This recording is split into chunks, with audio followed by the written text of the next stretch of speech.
Avancement de grade et promotions internes. À l'attention des managers.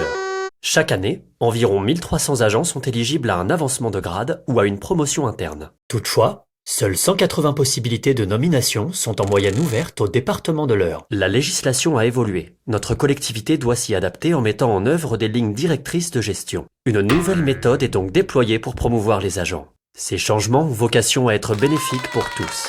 Désormais, une présélection des candidats sera effectuée à partir de critères précis. Les pratiques des managers seront harmonisées. Les agents seront impliqués dans la constitution de leur dossier. Enfin, une communication entre l'agent et le manager sera effectuée tout au long de la procédure.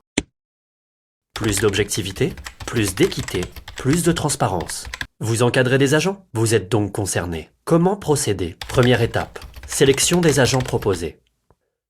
Vous allez recevoir une fiche technique pour chaque agent promouvable. Vous devrez réaliser une évaluation objective avec des critères précis sur la manière de servir et les compétences à exercer les missions du grade ou du cadre d'emploi visé. Si une ou plusieurs questions obtiennent une réponse négative, l'agent n'est pas proposé, mais son dossier sera présenté de nouveau l'année suivante. Si toutes les réponses sont positives, l'agent sera proposé à l'avancement de grade ou à la promotion interne. On passe alors à la deuxième étape. Deuxième étape, rédaction d'un rapport détaillé pour les agents proposés. Après avoir informé l'agent concerné, vous rédigez un rapport détaillé sur ses compétences, son implication et sa posture professionnelle. Ce rapport est ensuite envoyé à la DRH, qui alimente une partie du dossier à l'appui des pièces fournies par les agents. Comment est réalisé le choix final? Troisième étape, harmonisation et priorisation. Une commission d'harmonisation et de priorisation se réunit. Elle est constituée de l'équipe de direction générale et de la DRH.